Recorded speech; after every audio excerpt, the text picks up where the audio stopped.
Hello guys, so welcome to our channel. Let's see if how price develop today, how it gave opportunities. Let me split this. तो कल तक क्या हुआ था? यहाँ पे प्राइस ने ओपन दिया था, ओपनिंग के बाद फिर यहाँ पे सपोर्ट लेके ये जो वॉल्यूम पॉकेट है यहाँ पे और ये 5 DPI का सपोर्ट लेके फिर प्राइस ने अपसाइड मूव दिया था। ओके, अपसाइड मूव देने के बाद यहाँ पे फिर प्राइस ने टैग किया था जैसे हमने कल डिस्कस किया था, which is high probable target, जहाँ पे VPOC और ओपन ±1 बॉक्स के आसपास हो। ओके, सो यहाँ पे फिर प्राइस ने रेजिस्टेंस लेके फिर यहाँ पे क्लोज दिया था। अब यहाँ पे क्या हुआ है, ये पर्टिकुलर दिन का जो प्रोफाइल है, ओके, ये पर्टिकुलर दिन का प्रोफाइल और ये पर्टिकुलर दिन का प्रोफाइल, इसके बीच में एक प्रोफाइल बनाया हुआ है। ओके, यहाँ पे अगर देखते हैं तो इसका value area high is coinciding with this value area low, इसका value area low is coinciding with this value area high. That means it is a double reference. Okay, this very strong reference जो यहाँ पे और यहाँ पे बना हुआ है। So we had yesterday discussed that अगर प्राइस यहाँ पे ये वैल्यू एरिया के अंदर कहीं पे ओपन होती है, so it would spend some time here, okay, before deciding the direction, और जो डायरेक्शन डिसाइड होगी वो उस साइड में फिर कंटिन्यू कर सकेगा। ओके, सो वैसे ही हुआ एग्जैक्टली आज। Okay, price open inside this value area. ये अगर प्राइस यहाँ पे फ्लैट भी ओपन होती तो भी हमारा सेम व्यू रहता। ओके, यहाँ पे टाइम स्पेंड करना इसको इनएविटेबल था क्योंकि यहाँ पे consensus is heavy from buyers and sellers. So उसके बाद भी अगर यहीं पे प्राइस ओपन होती है that means it doesn't have any directional conviction. So directional conviction decide करने के लिए कोई तो एक साइड को एग्रेसिव होना पड़ेगा और इंबैलेंस दिखाना पड़ेगा। So but it takes certain time if they starts within this value area. So it is very much bound to spend some time here in this area to decide the direction. कहीं पे भी जा सकता था, नीचे ऊपर भी जा सकता था, बट नीचे साइड इसको ज़्यादा रूम था नहीं क्योंकि अगेन ये फिर 5 DPH यहाँ पे it will act as a support here.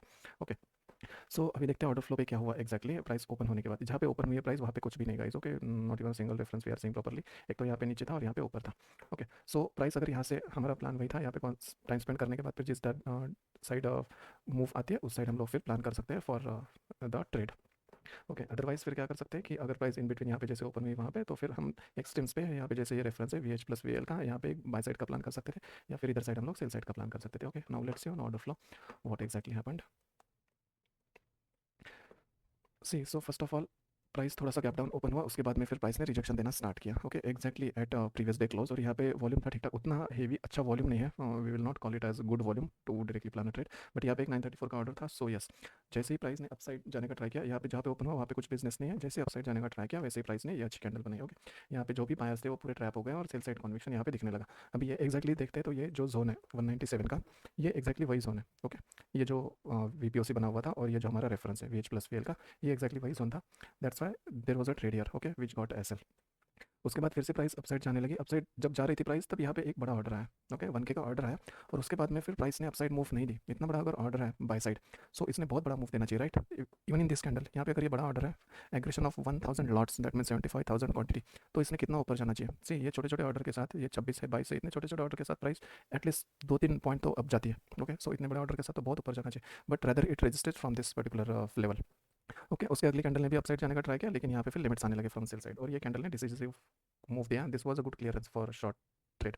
So यहाँ पे फिर से हमने ट्राई किया, it give some down move towards our direction, but again it went up. So this move was exactly because of RBI policy announcement. Okay, governor has announced good things which is good for our economy, so that's why it went up. Okay, ये suddenly up गया, otherwise ये trade अच्छी थी guys, there is no any issue in this particular trade, market profile reference wise also and this order flow reading wise also. Okay, so उसके बाद फिर ये SL जाने लायक था नहीं वैसे देखा जाए तो, इसको एटलीस्ट डे लो टैग करके फिर नीचे जाना चाहिए था। Okay, but no worries. उसके बाद फिर ये अपसाइड मूव आया, it shown that market is bullish as of now, sentiment has been turned bullish by the RBI policy news. उसके बाद जब प्राइस ऊपर जा रही थी, इसने फिर से यहाँ पे बड़ा ऑर्डर दिया। ओके, बट बड़े ऑर्डर के बाद ऐसे कोई खास यहाँ पे फॉलो थ्रू देखने नहीं मिला हमें, ना ही कोई अच्छी कैंडल देखने मिली। ओके, बट ये सेंटिमेंट के अगेंस्ट हम लोग ट्रेड नहीं कर सकते थे यहाँ पे एटलीस्ट। ओके, उसके बाद क्या हुआ, प्राइस ने यहाँ पे ये ऑर्डर को ब्रीच किया, यहाँ पे कॉरल चला कुछ देर, उसके बाद में प्राइस ने ब्रीच किया अपसाइड, बट जब फिर से ब्रीच आने लगा, जब अब यहाँ पे फिर से बड़े ऑर्डर्स आने लगे। ओके, अभी अगर देखते हैं ये पर्टिकुलर जोन ये जोन, ये पर्टिकुलर जोन है। ओके, जहाँ पे ये लाइन है, ओके, ये 280 का जोन यहाँ पे ओपन था, ये पर्टिकुलर, ये दोनों का अगर मीडियन लेते तो ये जोन था, ये पुराना हमारा एक सेलिंग टेल था और स्विंग हाई था। Okay, so that is critical reference, that's why this line is here. So यहाँ पे जब प्राइस आई, प्राइस ने ट्राई किया यहाँ पे अपसाइड जाने का, लाइन को ब्रिज करने का, but it didn't cross that particular reference और यहाँ पे बड़े लिमिट्स फिर से आने लगे और ये आने के बाद फिर हमें यहाँ पे कंफर्मेशन मिला, this is very healthy candle for shorts. So यहाँ पे हमने फिर एक ट्रेड प्लान किया, this was good trade opportunity which went till day low. Okay, ये ऑप्शन पे बहुत ज़्यादा पॉइंट्स थे क्योंकि ये हेवी मूव था और स्पॉन्टेनियस मूव था। Okay, so this was good trade. उसके बाद फिर प्राइस जब ऊपर आई, यहाँ पे कुछ हमारे पास कंफर्मेशन थे नहीं और ना ही कोई रेफरेंस था। सी, यहाँ पे जैसे हमने पहले डिस्कस किया, यहाँ पे कोई भी रेफरेंस नहीं है। Okay, so that's why this was risky location for taking longs. फिर प्राइस अपसाइड जाने लगी। Okay, we didn't take any trade here और फिर अपसाइड जाने के बाद फिर प्राइस यहाँ पे गई गाइस। ओके, उसके बाद ये रेफरेंस के बाद हमारे पास ये रेफरेंस था जहाँ पे प्राइस ने कुछ रिएक्शन दिया ही नहीं। ओके, फिर प्राइस गई ये एलवीएन के पास। Okay, so this was the LVN. ये डिस्टिंक्शन है ये वैल्यू एरिया का और ये वैल्यू एरिया का। और यहाँ पे ही ये पर्टिकुलर दिन का वीपीओसी भी था 28 नवंबर का। ओके, सो यहाँ पे जैसे ही प्राइस गई, see this level is 370 375 around. Okay, so ये सेम लेवल है 370 375 अराउंड। यहाँ पे जब ऊपर प्राइस जाने लगी, यहाँ पे हमें लिमिट सेट होते हुए दिखने लगे। ओके, 464 491, उसके बाद में 251 ऐसे लिमिट सेट होने लगे। और ये पर्टिकुलर रेंज में ही जहाँ पे ये ऑर्डर्स है वहाँ पे हमें कंफर्मेशन मिला for down side in this particular candle, but ये कैंडल क्लोज होने की थी। Okay, so in that case this was the trade for shorts. अच्छा रेफरेंस था ये particular reference, but this trade did not give any target और something and it hit the SL. उसके बाद फिर जब प्राइस ऊपर जाने लगी, अभी से यहाँ पे कैसे डेवलपमेंट हुआ है हम लोग अगर देखते हैं नॉर्मल, यहाँ पे प्राइस ऊपर गई फिर नीचे आई फिर ऊपर गई फिर नीचे आई। ओके, और फिर उसके बाद फिर से ऊपर गई। अभी उसको ऊपर यहाँ से गई तो ये थोड़ा डिफिकल्ट हो जाता है प्राइस के लिए। ये बायर्स का एग्रेशन भी बहुत ज़्यादा था। ये समझ सकते हैं कि एक जो मूव आई थी वो आरबीआई पॉलिसी की वजह से आई थी। It got fainted totally. Okay, that means इसका जो भी इफेक्ट था वो नलीफाई हो गया जब प्राइस डाउन आ गई थी। बट उसके बाद जो भी बायर्स आए, दैट बायर्स वेर स्ट्रॉन्ग, और वो बायर स्ट्रॉन्ग होने की वजह से फिर यहाँ से एक शॉट आना और ज़्यादा डिफिकल्ट हो गया था। ओके, सो इस वजह से यहाँ पे ये पर्टिकुलर रीजन में कोई ट्रेड नहीं बन रही थी और हमारा रेफरेंस भी नहीं था। यहाँ पे कहीं पे रेफरेंस था वो ब्रीच होगा directly. Okay, which reference it was, ये पर्टिकुलर रेफरेंस ब्रीच हो गया था। ये 330 के आसपास, ये यहीं पे था, ये कहीं पे, यस 330। ये रेफरेंस ब्रीच हो गया था, so that's why there was no good opportunity. यहाँ पे फिर प्राइस जब फिर से रिजेक्शन लेने लगी। ओके, जैसे प्राइस ऊपर जाने लगी यहाँ पे फिर से रिजेक्शन आने लगा। सो यहाँ पे ये फेलियर था, करंट हाई का फेलियर था, और प्राइस के ऊपर जाने के चांसेस बहुत कम थे, क्योंकि यहाँ पे जब प्राइस ब्रीच कर रही थी ऊपर साइड, तब यहाँ पे बहुत हेवी स्ट्रगल हुआ था। सी, यहाँ से लेके अगर 11 to 12-15 around more than 1 hour का यहाँ पे स्ट्रगल था, जिसके बाद फिर प्राइस अपसाइड गई थी, और वो भी डिसिसिवली नहीं गई थी। यहाँ पे छोटे छोटे कैंडल बना के ही गई थी, स्टेडी थी पर छोटे कैंडल्स थे। इतना अगर कॉरल है वो अगर रिजॉल्व होता है उसके बाद में बहुत बड़े बड़े कैंडल्स आनी चाहिए, बट वैसे हुआ नहीं। So this was again the micro information which has to be read. अभी ये जब यहाँ पे लिमिट्स आने लगे तब हमें ये फॉलो थ्रू कैंडल मिली। This candle was good confirmation for shorts. Okay, so ये कैंडल में जो ट्रेड आई वो ट्रेड अच्छी चली and it gave good targets. ये कहाँ तक की आई एग्जैक्टली सी, यहाँ पे एक बेस बना था ई और एफ का। ये जो बेस था, ये अच्छा खासा बेस था, ये बेस तक क्या आई वो ट्रेड प्रॉपरली। ओके, और यहाँ पे फिर लिमिट्स देना स्टार्ट किया। ये सेम लोकेशन अगर देखते तो ये पर्टिकुलर दिन का वैल्यू एरिया हाई और लेज भी था। ओके, सो यहाँ तक के ही टारगेट हम लोग रख सकते थे, इट वाज सेफ। इसके बियॉन्ड थोड़ा डिफिकल्ट था, but if anybody wants he can trail with some quantities left. Okay, so ये अपॉर्चुनिटीज थी। उसके बाद में फिर ये जो लेज है जहाँ पे ये टारगेट था, यहाँ से ट्रेड प्लान हो सकता था, but it was not actually plan from our end. ये बहुत ज़्यादा मूव्स हो जाते हैं आज, already market was giving high rotations. Okay, अगर देखते तो बहुत सारे रोटेशंस हो चुके थे, up down then up down then up, then यहाँ पे कंसोलिडेशन, देन फिर से अपसाइड, देन फिर से डाउन साइड, और फिर यहाँ से फिर छोटा सा अपसाइड। ओके, सो इतना ज़्यादा ये मूव उतना ज़्यादा फ्रूटफुल भी नहीं है, और we didn't plan this was not at all good setup और something, at least from our point of view. So this were the trades opportunities for today.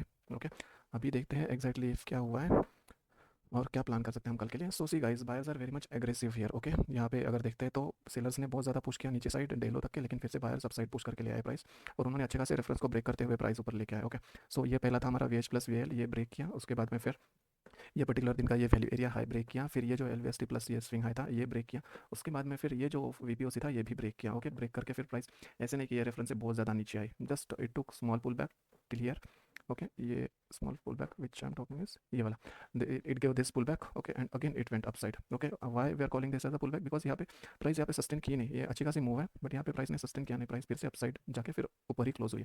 So buyers are very much strong now. अभी अगर price flat open होती है तो यहाँ पे कहीं पे ये जो जोन है ये LVST प्लस स्विंग है और ये लेज का, यहाँ पे अगर देखते तो हालांकि मूव दे दिया है ये पर्टिकुलर रेफरेंस पे, दिस वन, ये जो मूव है ये यहाँ पे ब्रीच करके फिर ये SNR का मूव ऑलरेडी दे दिया, but still this is good reference. Okay, so इतना इजीली नहीं ब्रेक हो पाएगा, और जस्ट इन केस प्राइस इसके नीचे आती है, okay, and tries to trade here in this zone, then price will take certain time to breach beyond this level down. Okay, क्योंकि ये जोन अगर देखते हैं, सी यहाँ पे एक डिसीजिव जोन है ये पर्टिकुलर लेवल। सो यहाँ पे एक तो हम बाय का प्लान कर सकते हैं, अगर यहाँ पे बाय का प्लान ना करते हुए यहाँ पे प्राइस सीधे सीधे नीचे आई without giving us an entry. So यहाँ पे ये अच्छे जोन से, यहाँ पे वैल्यू एरिया है, वैल्यू एरिया हाई है, उसके बाद में VPOC है, यहाँ पे ये VPOC है, LVST का जोन था सेम, यहाँ पे भी वॉल्यूम पॉकेट है। सो इसके नीचे ब्रीच करना उतना ईजी नहीं होगा फॉर सेलर्स। ओके, सो इसलिए यहाँ पे बायर्स और सेलर्स का कॉरल हो सकता है और कंसोलिडेशन यहाँ पे मिल सकता है। So this can be the one trade opportunity here. Okay, but we should not expect big targets. Big targets हम लोग कब अचीव कर सकते हैं, अगर प्राइस यहाँ पे ऐसे ओपन होकर यहाँ पे कंसोलिडेट करती है कुछ देर तक के, और उसके बाद में फिर अगर हमें अपसाइड मूव मिलती है, so in that case we can go for bigger targets. Okay, otherwise अगर शार्पली ओपन होते हैं फिर शार्पली हमें किसी एक साइड में मूव मिलती है, okay, above this particular reference, ये ATH है, ये वैल्यू एरिया है, इसके अबव अगर मूव मिलती है और सस्टेन करती है, वहाँ पे हम लोग थोड़ा हाई टारगेट्स का सोच सकते हैं, क्योंकि इधर साइड रूम है हमारे पास। ये वीक दिखाए तक के रूम है, और उसके बाद फिर यहाँ पे कंसोलिडेट करके फिर ऊपर जाती है तो भी हमारे पास रूम है। Okay, down side we do not have that much room, so इतने आसानी से ऐसे ट्रेड मिलेगा और नीचे जाएगा वो थोड़ा डिफिकल्ट है। But upside we can go for bigger targets, for down side we have limited targets. और यहाँ पे अगर प्राइस ओपन कहीं पे होती है थोड़ा सिग्निफिकेंट गैप डाउन होकर फिर यहाँ पे अप साइड जाती है, यहाँ पे हम लोग ये इतने पोर्शन के लिए ट्रेड प्लान कर सकते हैं। Okay, so this is the plan, guys. So if you find this particular content helpful for solidifying your plans or to create your fresh plans, please do like, share, and subscribe to our channel. Okay, if you have any feedbacks or queries, kindly drop us a comment on YouTube or Telegram. Thank you.